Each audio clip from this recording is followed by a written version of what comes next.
grab your wine, grab your snacks. It's story time!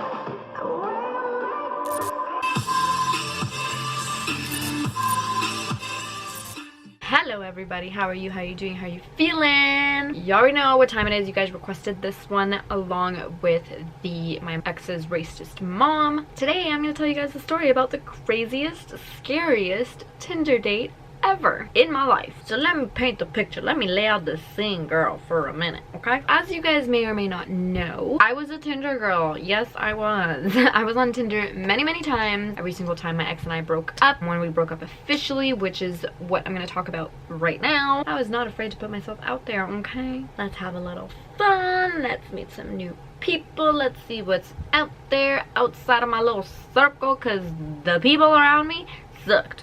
And I know I'm telling the story and it was really scary and this guy sucked too, but I had to try. I had to see for myself, okay? But yes, every time I went on Tinder, for the most part, was when me and my ex broke up. And I'm talking about Peter. If you haven't watched my 5 years with Mr. Wrong and my ex's racist mom, I talk a little bit about Peter and our experience. So check those out if you want to have a little context of the time frame that this is referring to. But this time around I was starting a Tinder journey that was official. It wasn't just for me to look for a distraction. We broke up but we might get back together, but I needed to have a little fun in between thing. It was like, oh, we broke up and I am officially single, not just is complicated. You know what I mean? You know what I mean? I knew it was our last breakup ever. We had come to terms with the fact that we weren't compatible. We were never gonna get back together. Ever. So your girl went on Tinder. Was it a good idea? No. Do I regret it? No. This is in no way, shape, or form anything against Tinder. Love Tinder. Met my man on Tinder. Props to you, Tinder. Not that this is common, because whenever I tell anyone I met my man on Tinder, they're like, what? Because most people are just looking for a little fun, and I've been there. I know that. Been there, done that. But let me tell you, I had to kiss a lot of frogs before I got my prince, okay? So just before I met Gord, I was 22, straight out of a long-term on and off again relationship. I was in therapy. I wasn't in the best mindset, but I was testing the waters and seeing, okay, let's see what's out there. I'm not looking for anything serious. I'm just looking to have a little fun and just help me cope with a little bit of what's going on right now. But was I ready for Tinder? No. Did I end up being ready for Tinder and meeting the love of my life when I met Gord? Yes. However, I missed some red flags at the time that I did meet this person that I am going to talk about in this story, and I will explain why. When me and Peter broke up, I wasn't in the best mindset. I had lost myself. I thought that was gonna be my person. I thought I was gonna be with Peter for the rest of my life. When I came to the realization that that wasn't the case, it was really hard for me to figure myself out, because I felt like I had lost myself in this person. I wasn't in a good mindset. I was in therapy. I was healing, and I was finding myself and improving some of the things that I could improve on that weren't necessarily my best traits, like my anger and my depression and the way I get attached to people used to be very extreme. My happiness depended on other people back then, and through my therapy journey after this breakup, I finally realized that the person that loves me the most and that can show me the best kind of love and that can just make me the happiest is me. And through this journey, I was meeting some people, and some of those were not the best. Another thing that wasn't the best was my living situation. Not gonna go into it too much here, but all I'm gonna say is it wasn't safe, it wasn't healthy, and I wanted out. Not only because of the person I lived with, but because it was a hot ass summer. This was August of 2016, and it was hot and we had no AC, so I always wanted to be outside. I always wanted to leave the house, and so Tinder was my kind of outlet if it wasn't my friends, because if you watched my How I Lost All My Best Friends video at the time, I had a very, not messy, but sad breakup and I had lost most of my friends. So I was kind of like on my own and embracing that, but at the same time not fully ready to be completely on my own. So I did depend on Tinder a little bit at the beginning, and then I started to kind of be comfortable with myself and be on my own and do my own thing.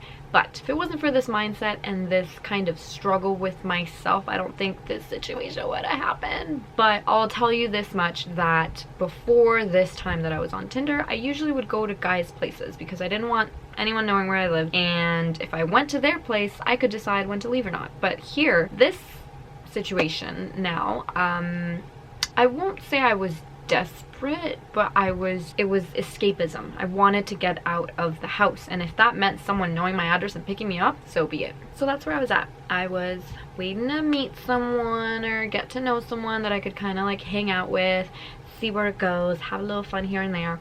But one day on Tinder, I see this handsome, blonde, blue-eyed Polish man, and I'm like, okay.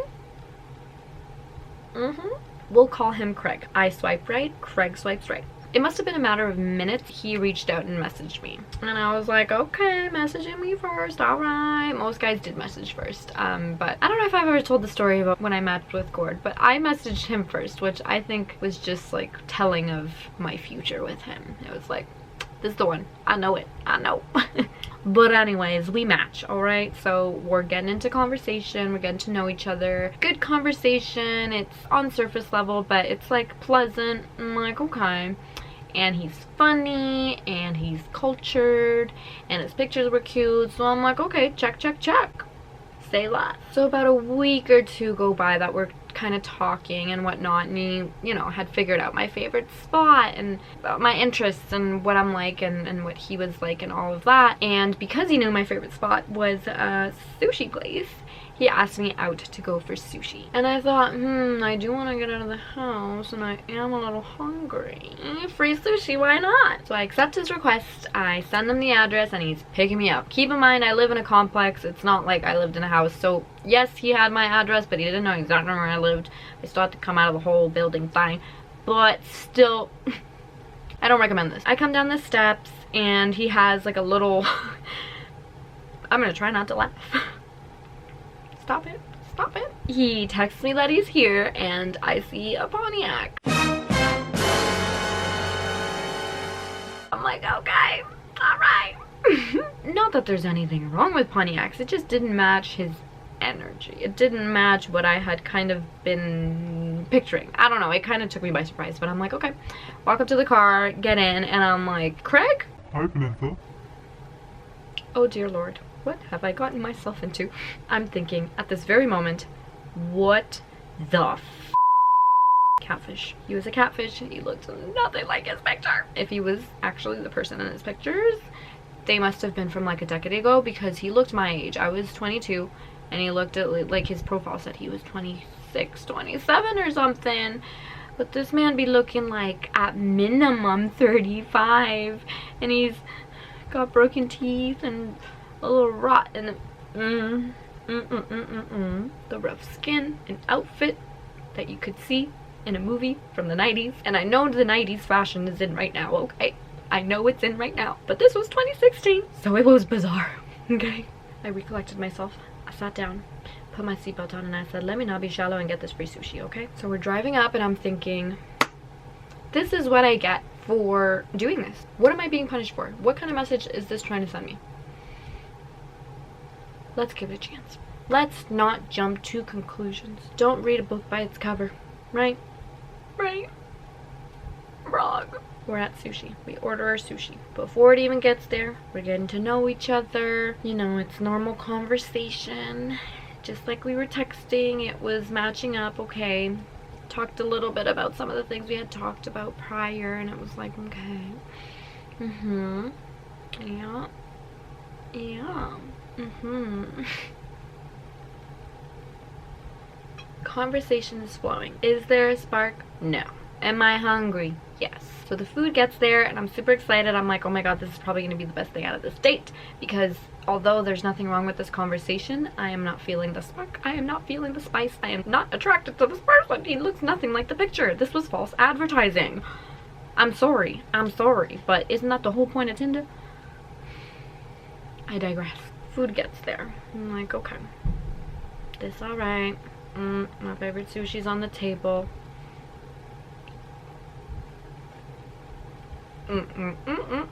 As I'm eating some delicious rolls, this man decides to make a confession.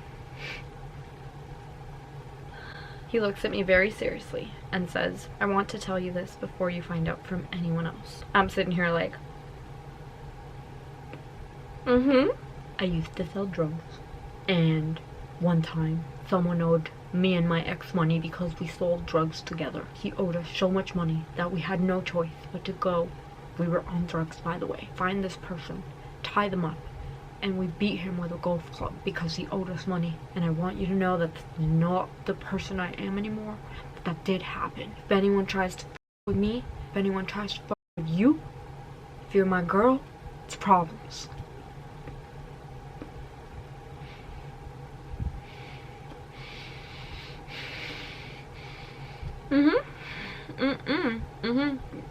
Oh, is that so? This is the moment where everything flashed before my eyes. I said, okay, I could die tonight. This is a violent, delinquent man who may kill me, or beat me up, or beat someone up that looks my way. Like, no, this is not what I signed up for. I am not that serious. This is not that serious. No. I am so scared at this point. Like, okay, let's do some math. We matched on Tinder. He has my address. Bitch, he picked me up. He's my ride home. Oh my god, this was awful. This was such a terrible feeling to be so afraid and to know that I'm sitting there with someone who is a criminal. Because mind you, this was one story he said. He said many other stories that are a little more graphic that I won't tell here on YouTube, but they were scary as hell. And this man, ooh. I tried as best as I could to remain calm and not let it show on my face. Because if this person is reactive, I am so scared. I have trauma. I can't do this. So he tells me that story, and I just ever so strategically try to change the subject. We get back to a more pleasant conversation talking about other things, and he lightens up a little bit more. He's not as angry and as, I will do this, you know. I got him to a peaceful place again, and we're having a pleasant conversation, and I'm finishing up the food. I had lost my appetite at that point, but I'm faking it at this point because I don't want him to think anything, and I don't want him to react, and I don't want anything to go wrong. Okay, so we wrap up, we finish up, kind of start grabbing my purse and making it obvious that I wanna leave. And he says, oh, would you like me to take you home? Yeah, I'm ready to go. Meanwhile, on the inside, horror, terror, devastation, anxiety, nerves, fear, everything bad you can think of is going through my brain and heart right now on the inside. We wrap up, we grab our things, we get in the car, he drives me home. This man continued to contact me for I don't know how long, probably for the rest of that month. I think I was already talking to Gord. Like, I had already met and was talking to Gord, and he was still messaging me, and I was like, block. Please don't kill me. I never talked to this man again. It was so scary. I can't explain to you the feeling I felt when he was explaining these things to me, and it might sound like, okay, well, he didn't say anything to you, but the way he was describing these experiences, like, you can't make this up. Like, he was heavily involved in the industry with his ex, which was just a little too much for me. With my past, with my childhood, and my trauma, violent and aggressive people, even if they're just telling stories about them being violent and aggressive and they're not just necessarily showcasing it to me in person, that is the scariest shit I can ever listen to, and I don't like it. I don't want it, and it's bad. Bad news bears. And this man had my address, he had picked me up. I could have ended up anywhere that night. So this is my public service advisory to you, please do not give out your address. You never know who you're gonna run into on Tinder. You never know the type of person they are. They could stalk you, they could assault you, they could do anything they want. Like, do not take it lightly to meet people on the internet. Be careful, practice precautions, never go somewhere without telling someone where you are. I know you've heard it before and it's like, oh yeah, the old website. No, like, actually though, like, this was so scary. This was probably the closest I thought I could have been in a dangerous and unsafe situation that, like, could have potentially ended my life or scarred me for life. Please be careful when you're talking to or meeting someone off the internet. It is so dangerous. Tinder Swindler is out on Netflix now. I need to watch that because I'm surprised I didn't run into one of those with how dumb I was. And I don't blame myself. Like, it happens. It happens. There's no way for you to know how someone's gonna be, especially if they're catfishing and they're, you know, feeding you these lies through messages, but then in person it's a whole other story. It's a whole other story. Why didn't you say this over text before we met? If you would have said that, we would have never met. I wouldn't even taken the free sushi. And I love sushi. That says a lot. Don't be me. Don't do what I did. Please don't do it. This could save a life, and I'm really not saying that lightly. Like, this could have been a really bad situation for me, just by the way he portrayed himself and the way he was speaking about how these horrible stories, the people in those stories, like, deserved what he did to them. Oh, it was so graphic. I didn't even want to go into too much detail because it just rumbles up my stomach. It makes me upset. But just know that this was the scariest Tinder date of my life. I am so glad I don't have to be on Tinder anymore because I met the love of my life. Never going back on Tinder. Bye-bye. See you later. Could never be me. I survived. Thank the Lord. An angel was looking out for me that night because what the fuck. Later on, I actually ran into him in the weirdest way possible. Like, it almost felt like he was either following me. Like, it just... Thinking about it makes me so scared because it's like, please don't. Stalkers and home invasions, like, that's my biggest fear. So the fact that I was walking in a park and I just see a car slowing down and it's him and he rolls down his window, I literally ran. I f***ing ran. Like, see ya. See you never. Goodbye. No thank you. All done.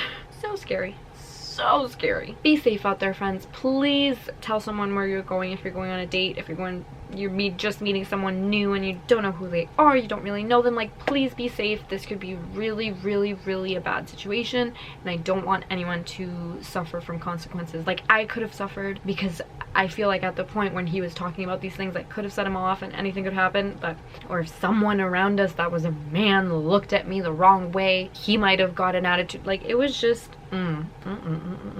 traumatic, to say the least. Comment down below what you would like to see next. I know I have a lot of Tinder stories. There may or may not be more coming. I just have to refresh my memory and kind of remember. Thank you guys so much for watching this story. If you enjoyed it, please give it a thumbs up. Subscribe if you haven't already because it's free. And I will see you guys next time.